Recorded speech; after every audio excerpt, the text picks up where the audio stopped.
type 4 factoring. Now remember type 2. How many terms were in type 2? 2, right? A squared minus b squared, 2 terms. How many terms in type 3? 3. X squared plus bx plus c. What do you think is going to happen for type 4? 4 terms. 4 terms. So the little type numbers kind of help us out a little bit here. Before we kind of get into the real nitty-gritty of type 4, there's a little skill we have to know how to do called factoring a common polynomial. So look at this expression here. What's the same? What's the same? What's the same now? X minus 5 is in both of these. I'm going to factor it out. Factor out x minus 5, and then let's see what we get. If I factor an x minus 5 out of here, what's left? The x. If I factor an x minus 5 out of here, what's left? The 3. So when you factor out a common polynomial, you're getting another polynomial left. Let's try another one so everybody can see that. Excuse me. What's the common polynomial? What is it? X minus 2, she's right. So let's factor out x minus 2. What's going to be left after I factor this guy out? What's left? Say it again, what's it? Here. 5x squared plus 3. Let's try another one. What's my common polynomial here? What is it? Y minus 5. And tell me what's going to be left after I factor it out each one.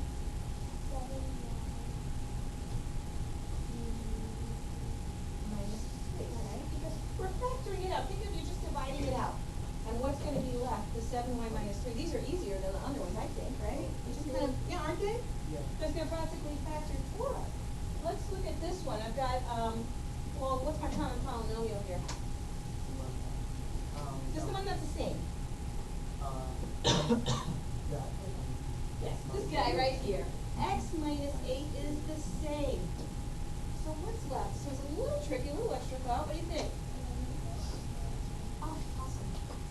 Do you remember the invisible 1 is there? So 11x minus 1 is after we factor these out, that's what's left. So not too bad. Well, that's not bad. So this skill is what we need to kind of do the complete type 4 factoring. And let's see what that is. So here I've got in some examples here. How many terms? 4. Now notice my exponents. They are in decreasing order. This is a standard form of the polynomial. That's a requirement. So make sure you've got all 4 of them in the exponent in descending order. And then I call this first step the group step. Why do I call it group?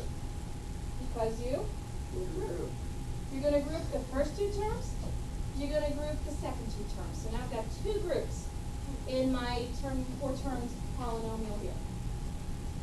Okay, once I've done that, I am now going to look at each one kind of separately and say, gee, if I wanted to factor this, what would be the greatest common factor? N squared. And then after I factored it out, what would I have left? Well, let's divide these by n squared, right? Plus 6. Great. Now I'm going to go over to the second group. I'm going to factor this one. What is the greatest common factor here? What is it? 5. Well, once I factor that out, what's going to be left? Divide by 5, right? What's going to be left here? Take a look. Ooh, what does it say? Same thing. What's the same thing? Look, same thing, n plus 6. So I can factor out this common polynomial. Once I factor it out, what's left? N squared plus 5. No plus, no plus. That's type 4. That's it. I know, that's it. That's not hard enough. No, it's not hard enough. What's the matter? Well, how did you get that n squared and Because here, when I have my n plus 6's, right, I'm factoring them out. So it's like I divided by n plus 6. So what's left here? N squared plus 5 once I factor it out. So let's try this one. Now this one, just be a little bit careful because I'm still going to do group. Group is group the first 2. Group the second 2. Now notice how there's a negative sign here, a minus. So I put it inside the parentheses, but I am not multiplying. Please put that plus back in. I am adding these two groups. I'm not multiplying. Yeah. Is it gonna be like that whenever that happens? It's Yes. always gonna be like- Whenever you have a minus and you're grouping right here, put that plus back in. Because I don't want you to think you're multiplying. You're not. Yeah. Oh, that's what you do. I just left out the line. It's the lines in the middle. Well, but I need the minus in front of here. Why? Because I'll show you in a minute why. Okay? I want the minus in with that group. So let's do the same thing. We're going to factor this guy. M cubed plus 7m squared. Greatest common factor. M squared. All right, so divide these by m squared. What am I going to have left? M plus 7. Now, we're going to be just a tiny bit sneaky here. What is my greatest common factor here? 2. And you're right, it is 2. But I also heard -2. Which would be the better choice? Well, let's look ahead here. I kind of see what I want here. I want these to be the same, don't I? So don't I want this to be the same? If I don't take out the negative, these are going to be negative. Is that the same as this? No. So I need to take out the negative because I'm kind of thinking ahead here. I want this to be positive after I factor. To be sneaky. Thinking ahead a little bit. So when I take out the -2, divide these by -2. -2 times 1 is -2m. M. Now being careful here, -14 over -2. Or -2 times what is -14?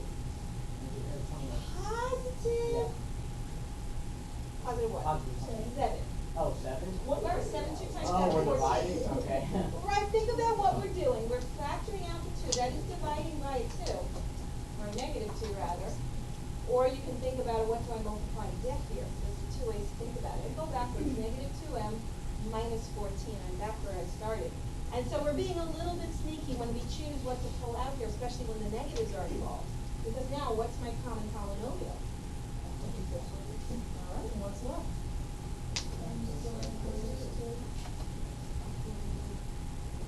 A little bit of a debate here, should we factor this in? Now, we're going to leave that guy alone. He's a little bit of a bell ringer.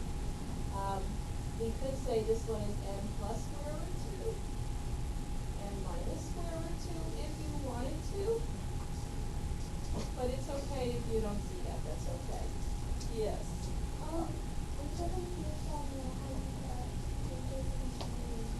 Okay, this one here, we see that our common factor is m squared. We'll put that here.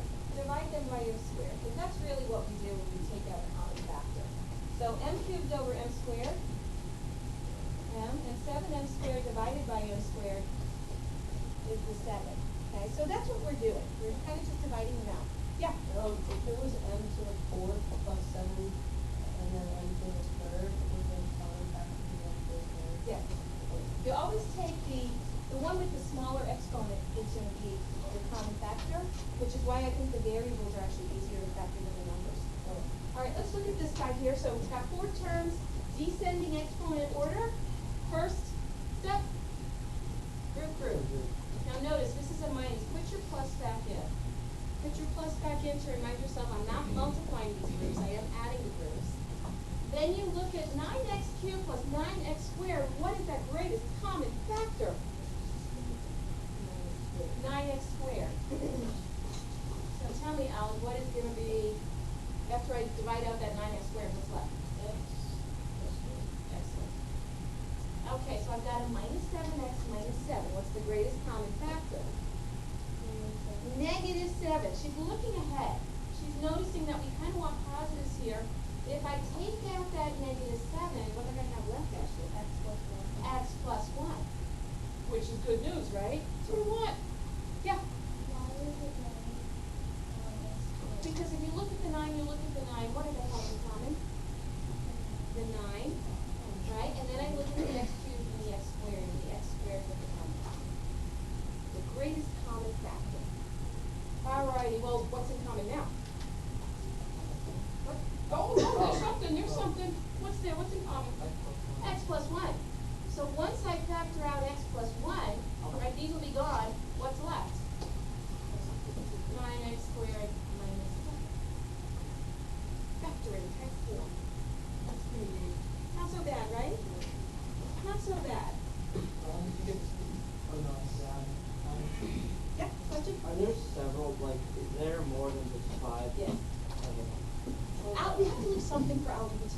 We do. Okay.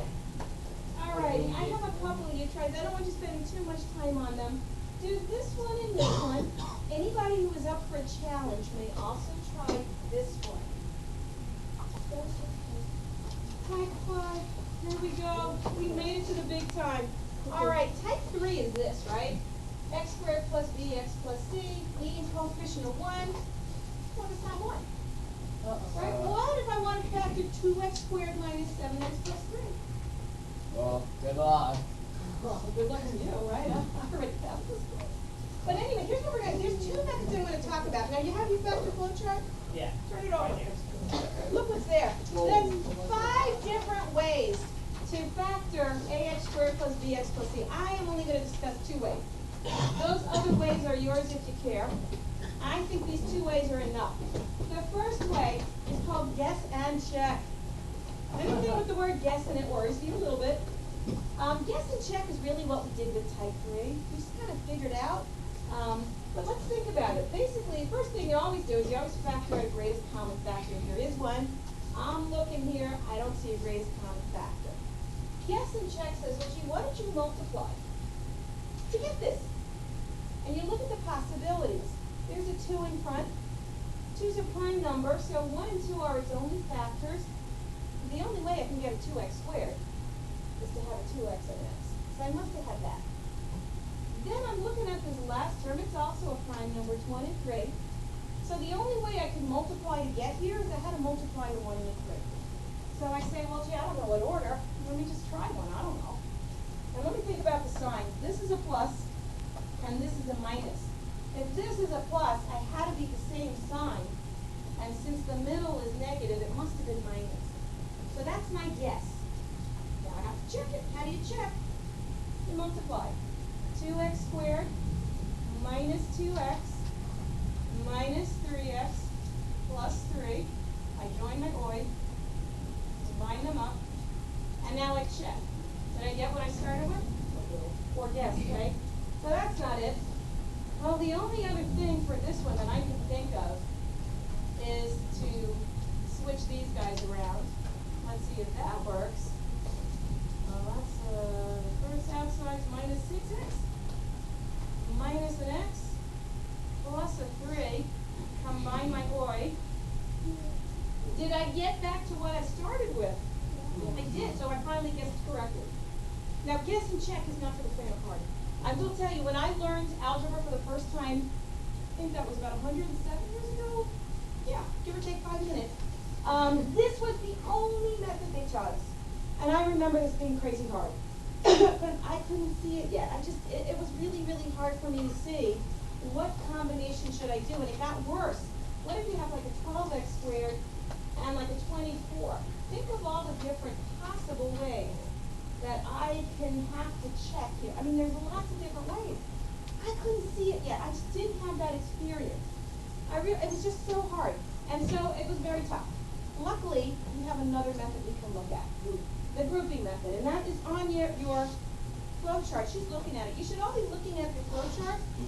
Directions on the back, so that when you have to replicate it, you can do it. So we're going to factor the same thing, but I'm going to use this method. So look at your flow chart and see what it says. It should say factor out a greatest common factor, which you should do if there is one, which there isn't. Then multiply a times c. What do I mean? Right? ax squared bx plus c. What's a? What's c? 2 and 3, right? So multiply them. 6.